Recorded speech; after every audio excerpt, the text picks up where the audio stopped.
बस्ती हमारी बहुत गरीबों की बस्ती है। बस्ती ऐसी बस्ती है, सब लोग कूड़ा कचरा चुनकर खाना, दिन भर कूड़ा कचरा चुनने जाते हैं, शाम को खाना बनाकर खाते हैं।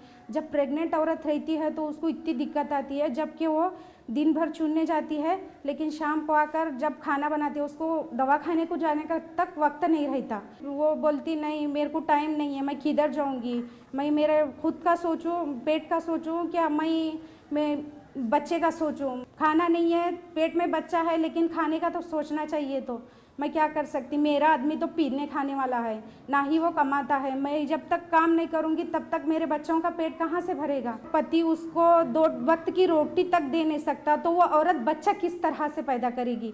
वह उसके सामने इतनी दिक्कतें आती कि वो कुछ कह भी नहीं सकती। बस माँ बनने वाली रहती, लेकिन माँ बनने से परेशान, और उसके ना ही आंग में ताकत रहती, ना ही बच्चा वो जन्म दे सकती। एक एक औरतों के इस तरह के किस्से रहते हैं, हमें खुद को भी यकीन नहीं होता कि बाबा इसके घर में इस तरह की परेशानी है। बहुत सारी उनके घरों में परेशानियाँ रहती हैं।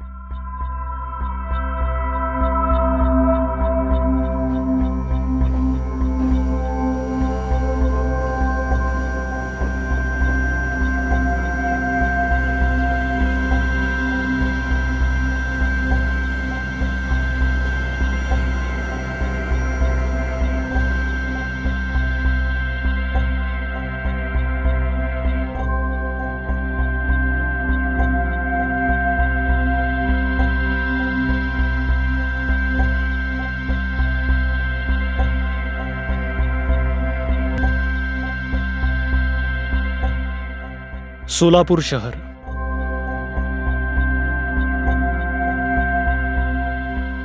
शहरात महानगरपालिका असली तरीही भोवताल एकूणच मोठ्या खेड्यासारखा।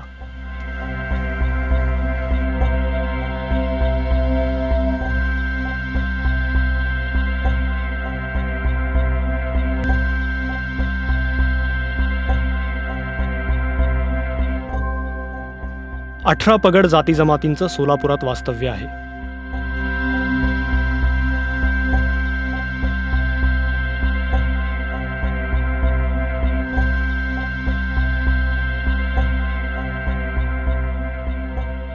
पारंपरिक जमातींबरोबरच दारिद्र्य रेषेखालील कुटुंबांचं प्रमाण सोलापुरात मोठं आहे आणि दारिद्र्यामुळे निर्माण होणाऱ्या सर्व समस्यांचा फटका इथल्या समाजाला बसतो आहे।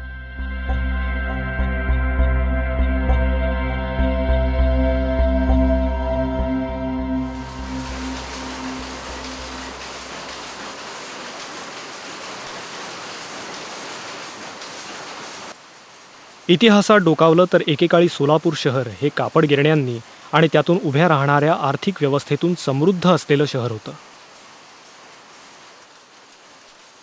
पण हळूहळू या व्यवसायाला घरघर लागत गेली आणि लोकांच्या जीवनाचे रंग बदलत गेले।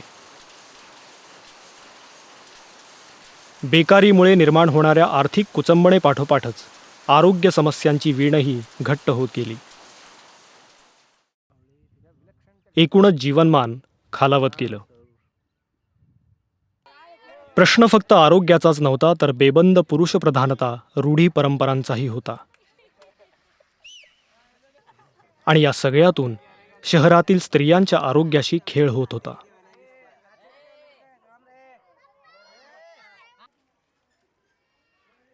वस्ती पातळीवरील किमान स्वच्छतेचा प्रश्नही गंभीर होता। त्याचा परिणाम साहजिकच तिथल्या रहिवाशांच्या आरोग्यावर होत होता। लहान वयातच न पेलवणाऱ्या जबाबदाऱ्या पडल्यामुळे वस्ती पातळीवरील स्त्री आरोग्य हा काळजीचा विषय होत होता।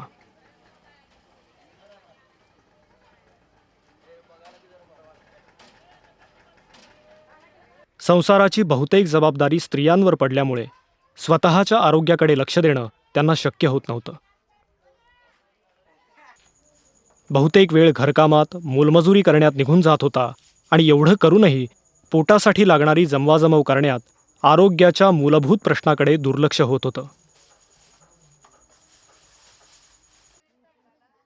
उपजीविकेच्या तुटपुंज्या साधनांमुळे या महिलांची आर्थिक परिस्थिती बेताचीच होती। मिळणाऱ्या उत्पन्नातून घरखर्चही परवडत नसल्यामुळे अनायासेच आजार अंगावर काढणं, खर्चाच्या भीतीनं दवाखान्यात न जाणं आणि पर्यायानं आरोग्याची हेळसांड होणं असे परिणाम दिसायला लागले होते.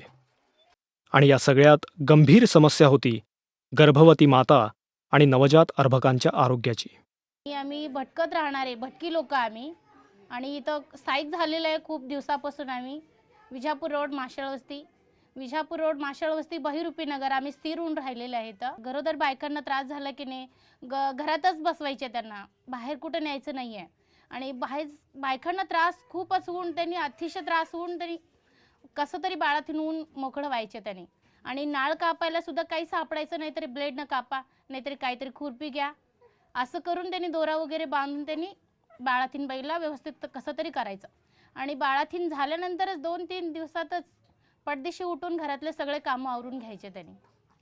काहीतरी कमतरता होती हे निश्चित, आणि जणू ती भरून काढणाऱ्यांच्या वाटेकडे डोळे लावून माणसं जगत होती. वातावरण उदासीन असलं तरीही काही एक सरकारी यंत्रणा व्यवस्था निश्चित होती. पण गरज होती मार्गदर्शनाची आणि उपलब्ध साधनं एकजीव करून स्वतःची आणि पर्यायानं सामाजिक आरोग्याची भूक भागवण्याची.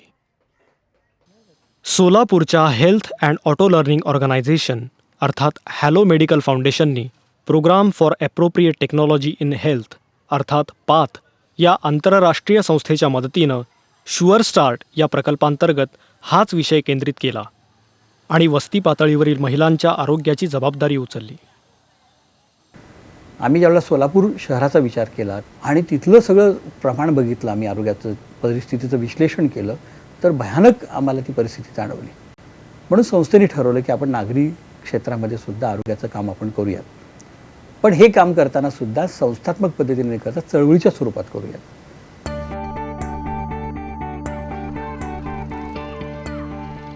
उपलब्ध सरकारी यंत्रणा आणि व्यवस्थेला सामावून घेऊन त्यांचं बळकटीकरण, वस्ती पातळीवरील महिलांचं सबलीकरण करून स्वयंसेवी पद्धतीनं माता आणि शिशूंच्या आरोग्यावर काम करण्याचा एक अभिनव उपक्रम हॅलोनं हाती घेतला.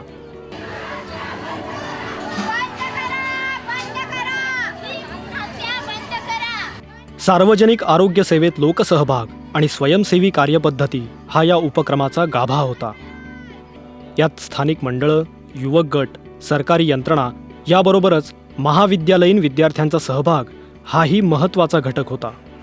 ज्यात वालचंद महाविद्यालय, डॉक्टर वैशंपायन वैद्यकीय महाविद्यालय, सोलापूर विद्यापीठ, AR बुर्ला महिला महाविद्यालय, लक्ष्मीबाई भाऊराव पाटील महिला महाविद्यालय, युनियन एज्युकेशन सोसायटी महिला महाविद्यालय, सोलापूर महानगरपालिका यांचा सक्रिय सहभाग होता.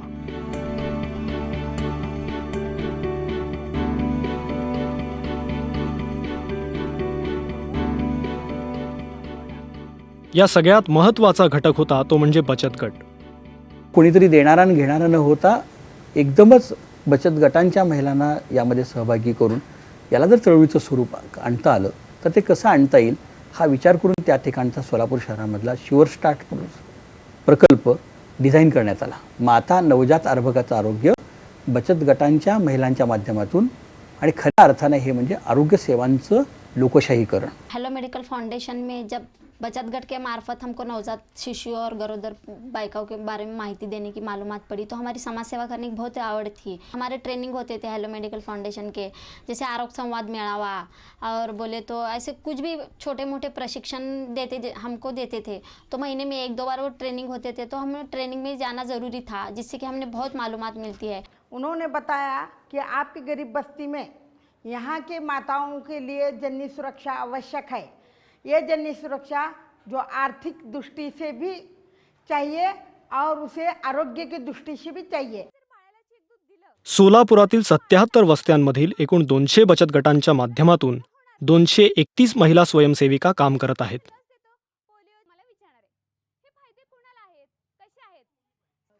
हॅलो मेडिकल फाउंडेशनच्या कार्यकर्त्यांमार्फत आरोग्य शिक्षण घेऊन या वस्ती पातळीवरील बचत गटाच्या महिला आपापल्या भागातील प्रजननास पात्र विवाहित महिलांची विचारपूस करतात.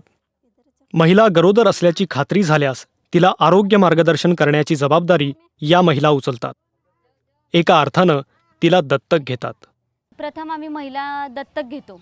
दत्तक घेतो. दत्तक घेणं याचा अर्थ काय, प्रथम 3 महिन्याच्या आत म्हणजे तिला नाव नोंदणी करायला सांगतो. नाव नोंदणी केल्यानंतर ती दवाखान्यात जाते की नाही, 9 महिने तिला वेळोवेळी जा म्हणून सांगतो. लोहगोळ्या, टीटीचे इंजेक्शनं, सोनोग्राफी करणं, लोहगोळ्या खा, व्यवस्थित पौष्टिक 4 वेळेस थोडं थोडं जेवण करत जा, असं सगळं व्यवस्थित तिला माहिती सांगतो आम्ही.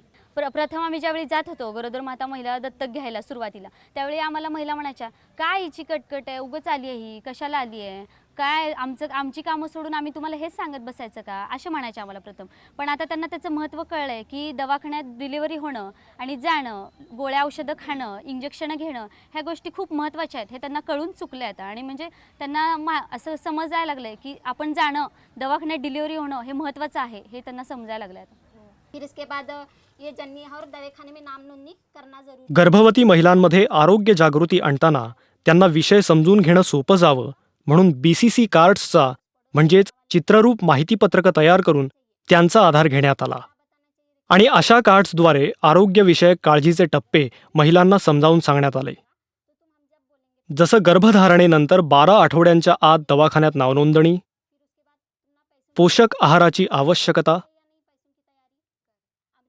गरोदरपणातील तपासण्या, लोहगोळ्यांचं सेवन, धनुर्वाताची इंजेक्शनं, गरोदरपणातील धोक्याची लक्षणं, बाळंतपणाची पूर्वतयारी,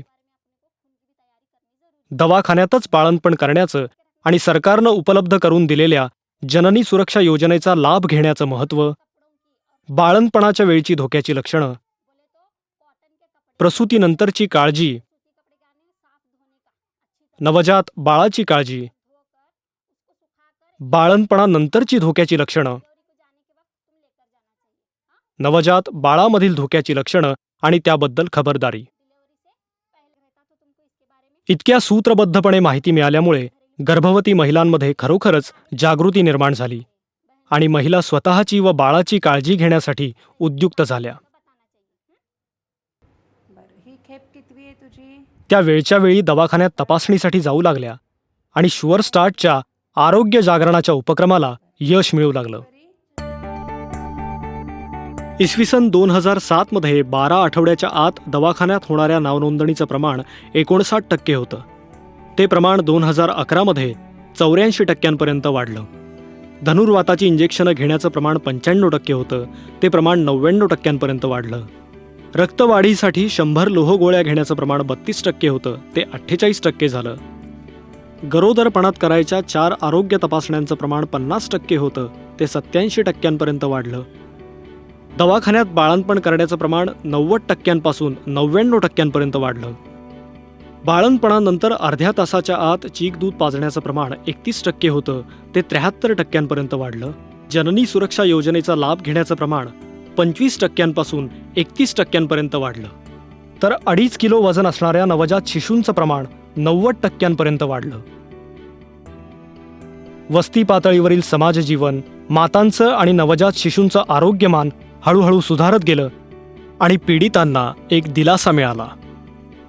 उपक्रमातील बचत गटांच्या सहभागाबरोबरच महाविद्यालयांच्या सहभागामुळे विद्यार्थिनींनाही त्यांच्या भावी मातृत्वाबद्दलची माहिती योग्य टप्प्यावर मिळाली आणि त्यांनीही या माहितीचा उपयोग समाजाला निरपेक्ष वृत्तीनं करून दिला. कॉलेजची विद्यार्थिनी माझ्यासारखे जवळजवळ ह्या प्रकल्पामध्ये 35 कॉलेज व्हॉलेंटियर म्हणून काम करतायत 73 वस्तीमध्ये. या येथे हनुमाननगरमध्ये मी कॉलेज व्हॉलेंटियर म्हणून जवळजवळ 3 वर्ष झालं काम करत आहे.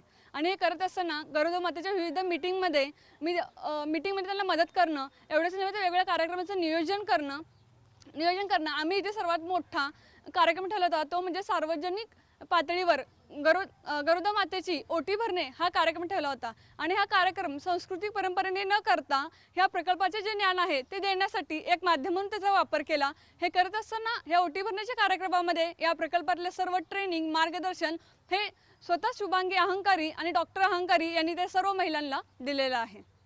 त्यानंतर यामध्ये कॉलेज विद्यार्थ्यांनी म्हणून माझा जर अनुभव व्यक्त करायचा असेल तर नक्कीच आमचं जे शिक्षण आम्हाला आमच्या स्वतःच्या शरीराचं ज्ञान ह्या प्रकल्पामध्ये मिळालेलं आहे. आणि भविष्यामध्ये एक चांगली माता, चांगली पत्नी होण्यासाठी हे मार्गदर्शन आम्हाला बहुमूल्य असे ठरत आहे. आजच्या जागतिकीकरण आणि बाजारीकरणाच्या जमान्यात समाजहितासाठी विनामोबदला काम करायला धैर्य लागतं. ते धैर्य शुअर स्टार्टच्या माध्यमातून या महिलांनी दाखवून दिलं. या संपूर्ण उपक्रमातून आपल्या भोवतालातले आरोग्य प्रश्न सोडवतानाच महिलांना स्वतःचं असं एक मानाचं स्थान, भान मिळालं. पडणाऱ्या कष्टांपेक्षा त्यातून मिळणारं समाधान मोठं मानणारा समाज घडवण्याचं काम शुअर स्टार्टच्या माध्यमातून हॅलो मेडिकल फाउंडेशननी केलंय. एखादी महिला आली आमच्याकडे की आमच्याकडे आर्थिक पैसे नाही आहे, तुम्ही सांगता की दवाखान्यात जात जा, पण आमच्याकडे असं आर्थिक आम्हाला मदत तुम्ही करू शकता का? मग आम्ही त्यांना वैयक्तिक देखील मदत करून दवाखान्यात घेऊन जातो. काही औषधं वगैरे असतील तर ती पण त्यांना पैशाची आर्थिक मदत करतो. सगळ्यात महत्त्वाचं म्हणजे मी हे काम करताना मला खूप समाधान वाटतं. मी काहीतरी सामाजिक कार्य करते असं म्हणजे त्या गोष्टीचं मला समाधान वाटतं. मेरी ख्वाहिश है कि मैं कुछ तो कुछ करूं, मैं आगे बढ़ूं, कुछ तो कुछ मैं अपने मोहल्ले के लिए हो या ये समाज सेवा कार्य के लिए मेरा ये करना मेरे लिए बहुत ज़रूरी है. मेरे को बहुत अच्छी खुशी होती है मेरे को ये काम करने से. हॅलोनं 2007 सालापासून सोलापुरात सुरू केलेल्या या कामाची आता एक मोठी चळवळ उभी राहते आहे. डॉक्टर शशिकांत अहंकारी आणि डॉक्टर शुभांगी अहंकारी यांनी एक मोठी स्वयंसेवी यंत्रणा उभी करून एका अर्थाने समाजाला आरोग्य भान देण्याचा उपक्रम हॅलो मेडिकल फाउंडेशनच्या माध्यमातून उभारला आहे. आता गरज आहे ती समाजातील प्रत्येकाने या प्रयत्नांना हातभार लावण्याची आणि यथाशक्ती त्यात सहभागी होऊन एक सुदृढ समाज निर्माण करण्याची.